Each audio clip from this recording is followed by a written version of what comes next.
Good morning friends, मैं अभिषेक Dixit concept time के इस प्लेटफॉर्म पर आपका एक बार फिर से स्वागत करता हूं। हम अपने पूरे प्रोग्राम को फिर से आगे बढ़ाते हैं। कल जहां पर हमने बात ख़त्म की थी यानी क्लास 2 में, वो बात थी, हमने पढ़ा था पूरा पाषाण काल यानी पैलियोलिथिक एज, उसके बाद मध्य पाषाण काल यानी मीजोलिथिक एज, उसके बाद नवपाषाण काल यानी नियोलिथिक एज। अब नियोलिथिक एज के आगे की बात शुरू करते हैं, क्योंकि नवपाषाण काल के बाद हम पढ़ेंगे ताम्रपाषाण काल यानी चैल्कोलिथिक एज। चैल्कोलिथिक एज की बात करते हैं, यानी चैल्कोलिथिक एज को हिंदी में कहते हैं ताम्रपाषाण काल, या इसे हम ये भी कह सकते हैं कॉपर एज भी बोलते हैं। तो चैल्कोलिथिक की बात हम लोग शुरू करते हैं। तो ताम्रपाषाण काल की अगर हम बात शुरू करें, जिसे हम कहते हैं चैल्कोलिथिक एज, CHAL को लिथिक एज, और पीरियड कुछ भी कहिए एज, और हिंदी में इसको बोलेंगे ताम्र पाषाण काल। अब सबसे पहले यह समझना जरूरी है कि हम इसको अलग से क्यों पढ़ रहे हैं। हमने नवपाषाण काल तक तो पढ़ लिया था, इसको इसलिए अलग से पढ़ रहे हैं, ये हमें तब पता चलेगा जब हम इसकी विशेषताएं देखेंगे कि what are the main characteristics of chalcolithic age. तो हम सबसे पहले क्या करेंगे, चैल्कोलिथिक एज को समझने का प्रयास करेंगे उसकी विशेषताओं के माध्यम से। अगर हम इसकी विशेषताओं की बात करें, चैल्कोलिथिक एज की विशेषताओं की, तो हम अगर पहली विशेषता देखें कि ताम्रपाषाण काल क्या था, तो यहाँ पर क्या होता है, नवपाषाण काल में हमने क्या पढ़ा था, नवपाषाण काल में हमने पढ़ा था कि तांबे की खोज हो गई थी। जो फर्स्ट मेटल यूज हुई थी उसका क्या नाम था, उसका नाम था तांबा। अब हम देखेंगे यहाँ तांबे का उपयोग होने लगा। उपयोग कैसे हुआ, यहाँ पर जो भी टूल्स बने, यानी अगर हम बात करें जो टूल्स बने वो किसके बनने लगे, पहले स्टोन टूल्स बनते थे, नवपाषाण काल में तांबे की खोज हुई, उसके बाद जो टूल्स बनने लगे वो स्टोन के बनने लगे, और किसके बनने लगे, कॉपर के बनने लगे,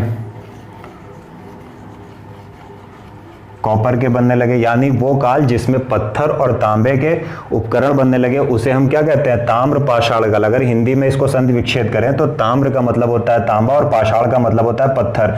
तो एक ऐसा काल जिसमें पत्थर और तांबा दोनों के उपकरण बनने लगे उसे हम क्या कहते हैं, ताम्रपाषाण काल कहते हैं। इसकी एक दो विशेषताएं अगर हम और देखें तो हम देखते हैं, ये तो हमने टूल्स की बात कर ली, इसके बाद की अगर हम बात करें तो हम देखते हैं यहाँ पर जो था वो था क्या था, फार्मर रूरल कल्चर्स। यानी फार्मर रूरल कल्चर्स को हिंदी में बोलेंगे कृषक ग्रामीण संस्कृतियां।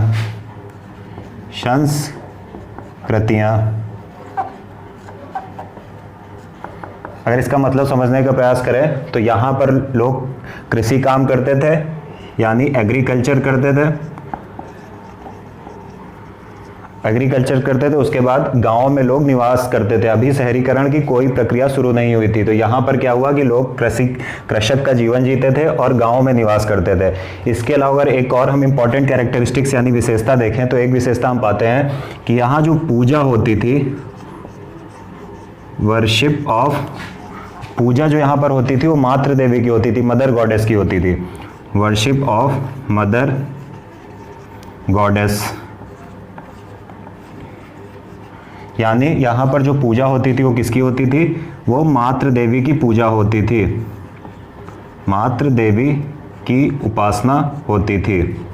ताम्रपाषाण काल में किसकी उपासना होती थी, मातृ देवी की उपासना होती थी। किस काल में, ताम्रपाषाण काल में। तो अब हम अगर पहली बात देखें कि पहली विशेषता क्या है, ताम्रपाषाण काल का हम अध्ययन नवपाषाण के अलावा इसलिए कर रहे हैं क्योंकि नवपाषाण काल में तांबे का सिर्फ प्रयोग शुरू हुआ था। नवपाषाण काल के अंतिम चरण में तांबे का प्रयोग शुरू हुआ था, और जिस काल में हम तांबे का प्रयोग शुरू होने के बाद उससे उपकरण यानी टूल्स बनाने लगे उसको हम क्या कहते हैं, चाल्कोलिथिक एज और कॉपर एज और ताम्रपाषाण काल, कुछ भी कह सकते हैं। उसके बाद यहाँ की अगर हम दूसरी विशेषता देखें तो यहाँ पर लोग कृषक जीवन जी रहे थे, यानी किसानी कर रहे थे, और गाँव में रह रहे थे, यानी इसीलिए इसको बोलते हैं कृषक ग्रामीण संस्कृति। अगर हम इसकी तीसरी कैरेक्टरिस्टिक्स या विशेषता देखें तो यहां पर लोग मातृ देवी की उपासना करते थे, यानी वर्शिप ऑफ मदर गॉडेस। तो ये हमने देखा क्या, ताम्रपाषाण काल। अब हम इसके आगे की बात करते हैं तो ये हमने देखा कि ताम्र पाषाण काल को हम अलग से क्यों पढ़ रहे हैं नवपाषाण काल के अलावा, क्योंकि यहाँ पर तांबे का व्यापक तौर पर उपकरणों को बनाने में यूज होने लगा था, टूल्स को बनाने में यूज होने लगा था, इसलिए हम नवपाषाण काल के अलावा ताम्र पाषाण काल का अध्ययन यहाँ पर कर रहे हैं। अब हम इसके आगे की बात करते हैं। इतनी बात तो आपको समझ में आ गई होगी।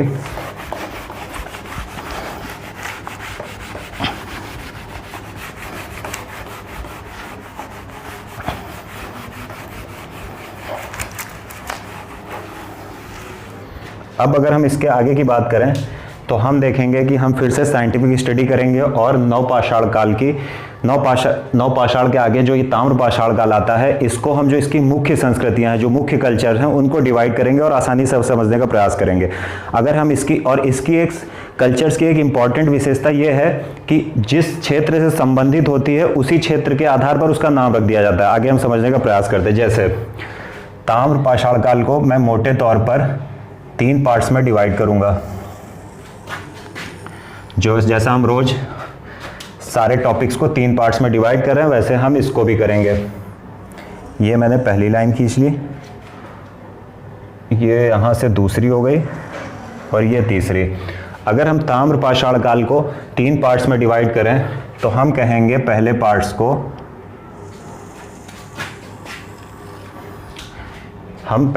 को क्या कहेंगे? हम कहेंगे आहार कल्चर।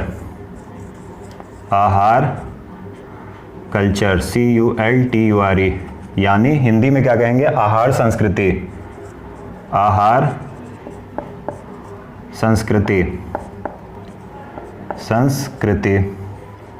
उसके बाद हम ताम्र पाषाण काल की दूसरी संस्कृति की बात करें, दूसरे डिवीजन की बात करें तो हम इसे कहेंगे मालवा कल्चर। और मालवा कल्चर हिंदी में इसको कहेंगे मालवा संस्कृति। मालवा संस्कृति। आहार कहाँ पर है? आहार वर्तमान में राजस्थान में है। अभी हम मैप के थ्रू इसको समझेंगे। मालवा कहाँ है? मालवा है मध्य प्रदेश में, यानी MP में है। और उसके बाद अगर हम तीसरे की बात करें तो तीसरे जो डिवीज़न है हम उसे करेंगे जोरवे कल्चर। जोरवे कल्चर। और जोरवे कहाँ है? जोरवे है महाराष्ट्र में। महाराष्ट्र में जोरवे पड़ता है महाराष्ट्र में। इसको हिंदी में बोलेंगे जोरवे संस्कृति।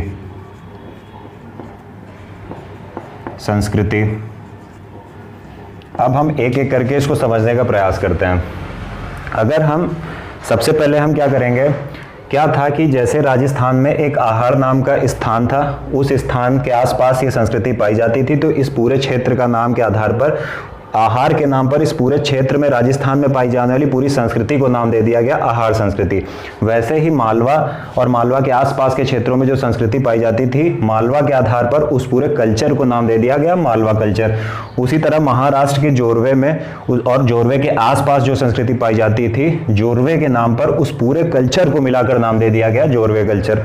अब अगर हम थोड़ा मैप के थ्रू समझने का प्रयास करें कि ये क्या था, तो सबसे पहले हम देखेंगे मैप बनाने से पहले कि सबसे पहले जो एग्जाम में अक्सर पूछते हैं इंपॉर्टेंट साइट्स कौन सी हैं इसकी, यानी मेन साइट्स। अगर हम बात करें मेन साइट्स, तो इसकी एक ट्रिक है। वो ट्रिक ये है, ट्रिक को हम इसकी कहेंगे गैब, GABB। इस गैप के थ्रू हम इसकी इंपॉर्टेंट साइट को याद कर सकते हैं। और भी मैं ट्रिक बताऊंगा, अगर आप ऐसे याद करेंगे रिटेल में, फुटवेयर में, तो ये याद होने वाली नहीं है। तो सबसे पहले हम करते हैं G से, देखते हैं हम क्या निकलेगा। G से हम कहेंगे गिलुंद, हिंदी में भी गिलुंद बोलते हैं। उसके बाद A से कहते हैं हम आहार, आहार, ठीक है। उसके बाद हम B से कहेंगे बनास, और फिर इस वाले B से कहेंगे बालाथल, बालाथल, ठीक है। अब हम मैप ड्रॉ कर लेते हैं। मैप मैं ऊपर बनाता हूं।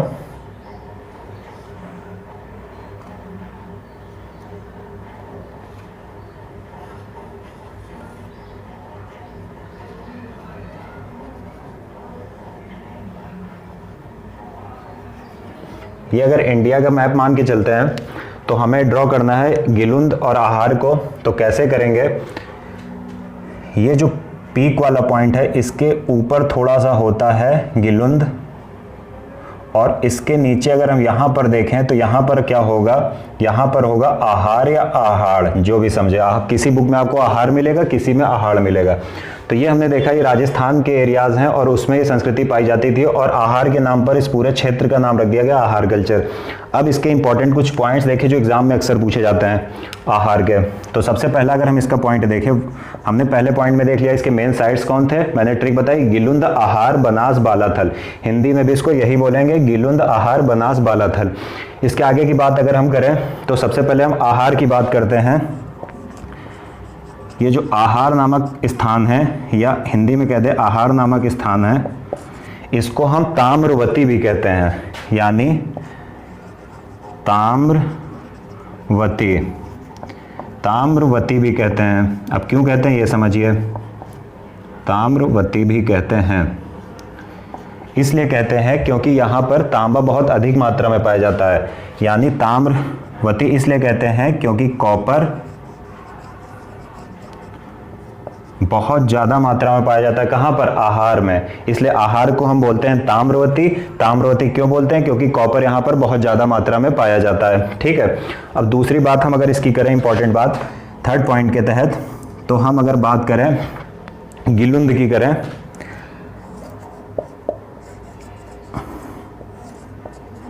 तो गिलुंद में क्या हुआ है, ये जो गिलुंद है यहाँ से हमें क्या मिला है, यहाँ पे हमें मिला है एविडेंस ऑफ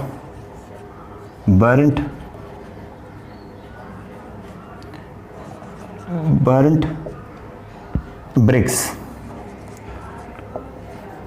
यानी अगर हिंदी में से कहने का प्रयास करें तो पक्की ईंटों के साक्ष्य, ईंटों के साक्ष्य, पक्की ईंटों के साक्ष्य हमें कहाँ से मिले, पक्की ईंटों के साक्ष्य हमें मिले हैं कहाँ से, गिलुंद से। अब ये हमने पूरा देख लिया। अब हम मालवा कल्चर पर आ जाते हैं। अगर इसकी इंपॉर्टेंट साइट्स देखें, मालवा कल्चर की इंपॉर्टेंट साइट्स देखें, तो इसकी जो ट्रिक मैंने बनाई है वो है KAN, यानी कान। ठीक है, कान से, अब के से क्या होगा, इसको बोलते हैं कायथा, कायथा। इसको बोलते हैं ए से एरण, एरण, यहाँ ई से है लेकिन मैंने याद करने के लिए उसको कान बनाया है। फिर एन से बोलेंगे नावदा टोली, नावदा टोली। तो जो मध्य प्रदेश में मालवा कल्चर की इंपॉर्टेंट साइट्स हैं उनका नाम क्या है, कायथा, एरण, नावदा टोली। ठीक है, कायथा, एरण, नावदा टोली। और इसको अगर हम मैप के थ्रू ड्रॉ करने का प्रयास करें तो मैप अगर हम बनाए, कहाँ पर बनाते हैं मैप, इसका मैप बनाते हैं हम, इसका मैप हम बना लेते हैं यहाँ पर। तो अगर हम यहाँ इसका मैप बनाने का प्रयास करें छोटा सा,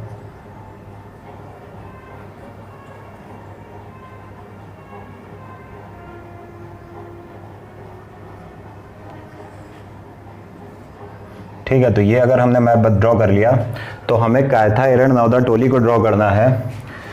तो अगर ये एमपी का एरिया मान के चलते, थोड़ा मैप टेढ़ा मेढ़ा बन गया है, एमपी का एरिया माने चलें, तो यहाँ पर कायथा आएगा, कायथा, एरण ऊपर, और एरण के जस्ट नीचे नावदा टोली, KAN, कान। तो कायथा, एरण, नावदा टोली को हमने ड्रॉ कर लिया है। अब हम इसके आगे की बात करते हैं इंपॉर्टेंट पॉइंट्स की। अगर हम पॉइंट नंबर 2 देखें कि इंपॉर्टेंट क्या है, हमने देखा कायथा, एरण, नावदा टोली। यहाँ पर लेकिन जो सबसे इंपॉर्टेंट बात है, मालवा कल्चर इसका नाम है, और मालवा के पोट्री यानी मृद भांड बहुत ही ज़्यादा अपनी विशेषताओं के लिए पूरे देश में या पूरे दुनिया में जाने जाते हैं। तो इसको क्या बोलेंगे, Malwa pottery. Malwa pottery is known for its excellence, is known for its excellence, excellence। ठीक है, मतलब हिंदी में अगर हम लिखें मालवा मृदभांड,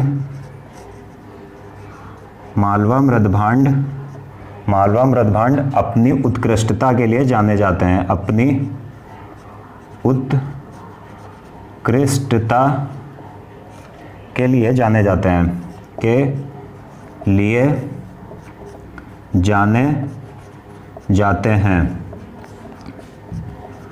मालवा मृदभांड, अब मृदभांड क्या होता है पहले ये समझ लीजिए, ये टर्म है मृदभांड, पोट्री, ये क्या होता है? मृदभांड मिट्टी से बने बर्तन होते हैं। जैसे अभी हम देखते हैं स्टील से बने बर्तन आते हैं और बहुत सारे मेटल से बने बर्तन आते हैं, लेकिन प्राचीन काल में क्या था कि जो मृदभांड होते थे वो घड़े जैसी आकृतियां होती थी जिसमें अनाज रखा जाता था। बहुत सारे तरीके के बर्तन होते थे, लेकिन मैं मेनली घड़े की तरह कि इस शेप में होता था एक बर्तन। और मालवा मृदभांड क्या होता है? इस टाइप के बर्तन होते हैं और इसमें तरह तरह की चित्रकारी की गई होती है। जैसे ये मैं बना रहा हूँ,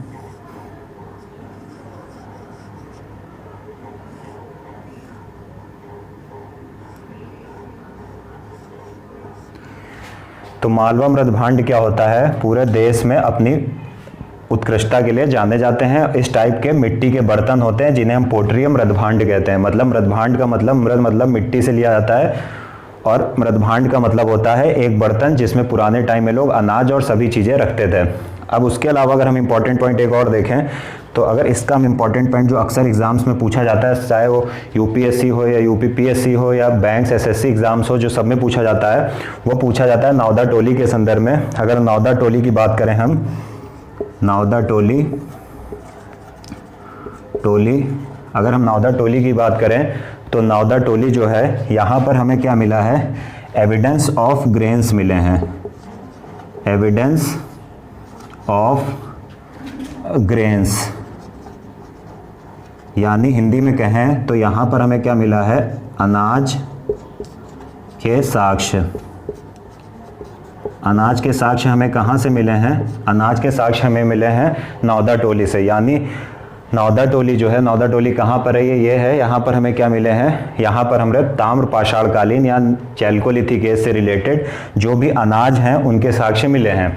अब हम आते हैं तीसरे कल्चर पर, जो हमारा लास्ट कल्चर भी है, जो मेन कल्चर्स है उसमें हम तीसरा जो कल्चर है वो उसके बोलते हैं जोरवे कल्चर। और अगर हम जोरवे कल्चर की बात करें तो जोरवे कल्चर की जो इंपॉर्टेंट साइट्स हैं अगर उनकी हम बात करें तो उसको याद करने की जो मैंने ट्रिक बनाई है वो है जेंड, JEND, यानी JEND।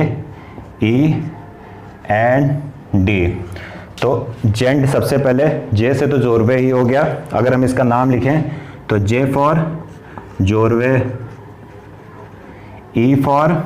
J for Jorwe, E for Inamgaon, IN इनाम गांव। उसके बाद जोरवे इनाम गांव, और N फॉर अगर हम देखें तो N फॉर होगा नेवासा, और D फॉर दैमाबाद,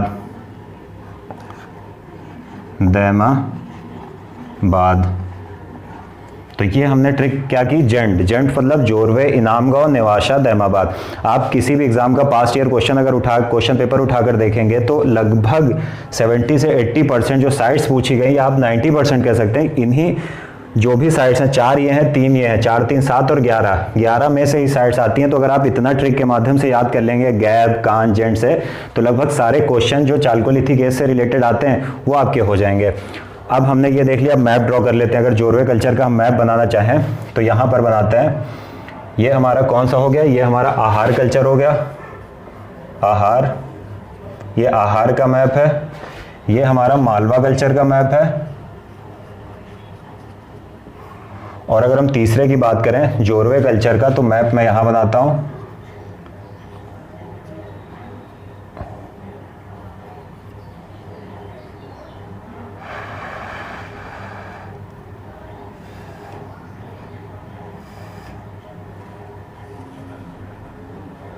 ये हम पढ़ेंगे जोरवे कल्चर का मैप। तो जोरवे कल्चर की अगर हम मैप की बात करें तो हमें महाराष्ट्र, ये चूंकि महाराष्ट्र से रिलेटेड है और महाराष्ट्र भारत में इस एरिया में है, तो यहाँ पर ड्रॉ करना है जोरवे कल्चर। अगर हम जोरवे की बात करें तो जोरवे यहाँ आपको मिलेगा।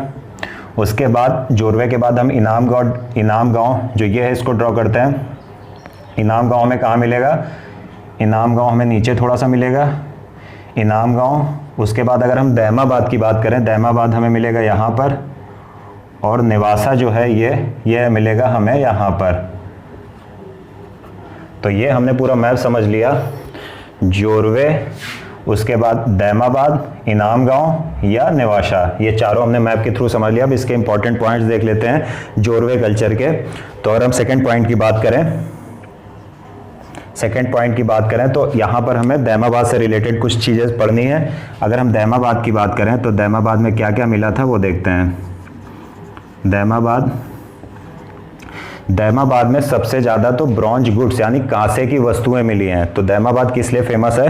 दैमाबाद फेमस है किस लिए? पहली बात तो यहाँ पर हमें क्या मिला है? यहाँ पर हमें मिला है ब्रॉन्ज गुड्स यानी कांस्य वस्तुएं। अगर हिंदी में कहें तो कांसे की या कांस्य वस्तुएं मिली हैं। ठीक है, ये पहला पॉइंट हो गया। अगर ये पूछा जाए एग्जाम में कि ताम्र पाषाणकालीन संस्कृति में या चालकोलिथिक एज कल्चर में तांबे की वस्तुएं किस स्थान से मिली, किस साइड से मिली हैं, तो हमारा आंसर क्या होगा? दैमाबाद होगा। अगर इसके आगे की हम बात करें, दैमाबाद से रिलेटेड एक और इम्पॉर्टेंट पॉइंट है, यहाँ पर बहुत सारी मूर्तियाँ मिली हैं। यानी अगर मूर्तियाँ पूछा जाए कहाँ मिली हैं, बहुत सारी जो मूर्तियाँ मिली हैं वो कहाँ से हमें मिली हैं? मूर्तियाँ हमें कहाँ मिली हैं? मूर्तियाँ हमें मिली हैं दैमाबाद में। और ये मूर्तियाँ किसकी? पहले ये समझ लीजिए। अगर हम मूर्तियों की बात करें तो हमें किसकी मूर्तियाँ मिली हैं?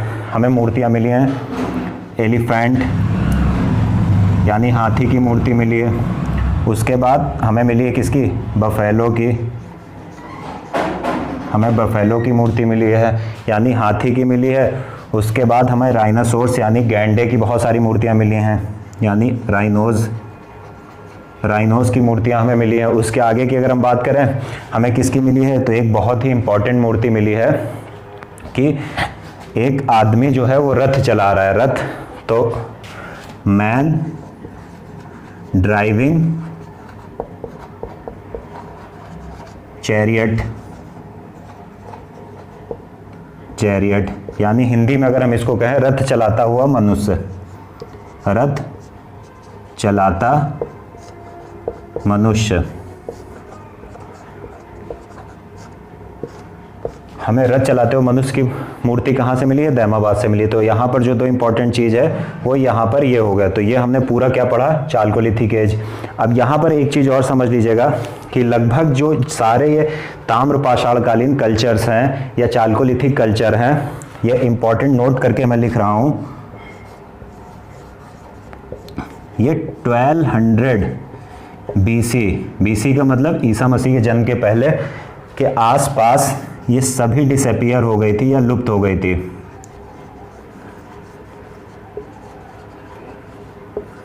ये जो भी कल्चर्स हैं ये डिसअपीयर्ड हो गई थी कब? 1200 BC के आसपास। लेकिन इसका एक एक्सेप्शन भी है, अपवाद भी है। अपवाद क्या है? अपवाद आता है जोरवे कल्चर। यानी जो ये जोरवे कल्चर है ये 1200 BC के आसपास विलुप्त नहीं हुआ था, डिसअपीयर्ड नहीं हुआ था। तो एक्सेप्शन है जोरवे कल्चर। और ये कब तक दिखाई देता है? इसके कब तक प्रमाण मिलते हैं, एविडेंस मिलते हैं? तो ये हमें 700 BC के आसपास तक दिखाई देता है। तो ये जरूर याद रखिएगा, ये मैं कॉलम में कर दे रहा हूँ कि ये सभी संस्कृतियाँ जो थी ये सभी 1200 BC के आसपास विलुप्त हो गई थी यानी डिसअपीयर्ड हो गई थी। उसके बाद के हमें साक्ष्य नहीं मिलते हैं। सिर्फ कौन सी एक इसकी कल्चर है जो मिलती है, यानी कौन सी संस्कृति मिलती है? तो जोरवे कल्चर 700 BC तक के जोरवे कल्चर के साक्ष्य मिलते हैं। अब एक बार हम फिर से कंक्लूजन ड्रॉ कर लेते हैं। कैसे ड्रॉ करेंगे? कंक्लूजन स्केल नहीं है, चलिए ऐसे ही कर लेते हैं। चालकोलिथिक एज, जिसे हम हिंदी में कहते हैं ताम्र पाषाण काल। ताम्र पाषाण काल नवपाषाण के बाद आता है। और उसका अध्ययन क्यों करते हैं? क्योंकि नवपाषाण काल में मेटल का यूज शुरू हुआ था और उस मेटल का नाम था तांबा यानी कॉपर। लेकिन बहुत उस नवपाषाण काल के एकदम आखिरी में मेटल का यूज शुरू हुआ था, लेकिन इसका व्यापक तौर पर यूज कब हुआ? चालकोलिथिक एज में या ताम्र पाषाण काल में तांबे का व्यापक तौर पर इस्तेमाल हुआ। इसको अलग से इसलिए पढ़ते हैं क्योंकि जो पहले टूल्स बनते थे वो सिर्फ पत्थर के बनते थे, लेकिन यहाँ पर जो टूल्स बनने लगे वो पत्थर और कॉपर दोनों के बनने लगे। दूसरी बात, यहाँ पर जो भी ये ताम्र पाषाणकालीन कल्चर है, दो चीजें यहाँ पर गौर करने लायक है। पहला तो ये कृषक संस्कृति यानी यानी यहाँ पर लोग फार्मिंग करते थे। दूसरा ये ग्रामीण संस्कृति यानी यहाँ पर रूरल लाइफ थी, अर्बन लाइफ अभी नहीं स्टार्ट होती है। उसके बाद तीसरी बात जो है, जो हम इसको अलग से अध्ययन करते हैं ताम्रपाषाण का, चालकोलिथिक एज का, कि लोग यहाँ पर मातृ देवी की पूजा करते थे, यानी मदर गॉडेस की पूजा करते थे। अब क्या होता है, ताम्रपाषाण काल की जो संस्कृतियां हैं वो उनके नाम के आधार पर ही हैं। तो कुछ इंपॉर्टेंट संस्कृतियां जो एग्जाम में पूछी जाती हैं, हमने उनको 3 पार्ट्स में डिवाइड कर लिया। और 3 पार्ट्स क्या थे, पहला पार्ट था आहार संस्कृति, दूसरा पार्ट था मालवा संस्कृति, जोरवे संस्कृति। जो आहार संस्कृति थी वो राजस्थान से रिलेटेड थी, मालवा संस्कृति एमपी से रिलेटेड थी, जोरवे संस्कृति कहाँ से रिलेटेड थी, महाराष्ट्र रिलेटेड थी। अब सबसे पहला जो क्वेश्चन एग्जाम से पूछा जाता है मेन साइट्स के बारे में, तो इसकी हमने एक ट्रिक बनाई। गैप मतलब गिलुंद, आहार, बनास, बालाथल, 4 नाम। इसको हमने जो 2 इंपॉर्टेंट नाम है आहार और गिलुंद, इनको ड्रॉ कर लिया। गिलुंद ये हो गया, आहार ये हो गया इंडिया के मैप में।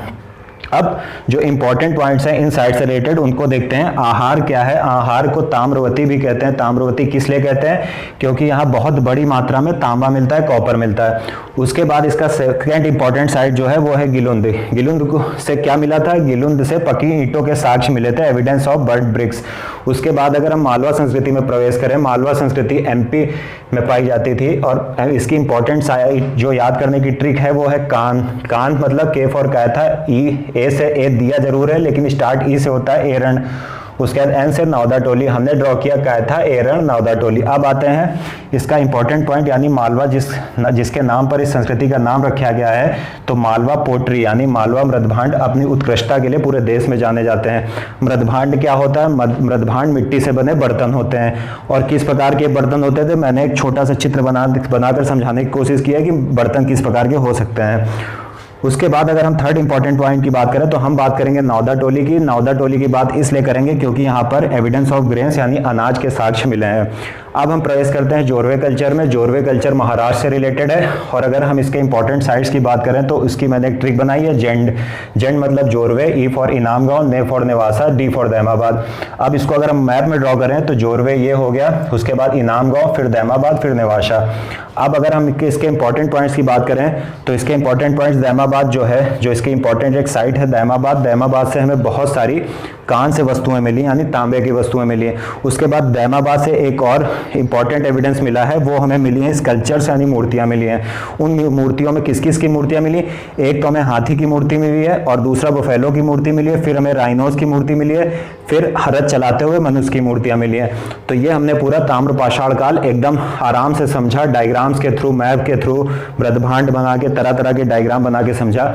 उम्मीद है आपको वीडियो पसंद आई होगी। अगर वीडियो पसंद आए तो लाइक करिए और अधिक से अधिक शेयर करिए। Thank you.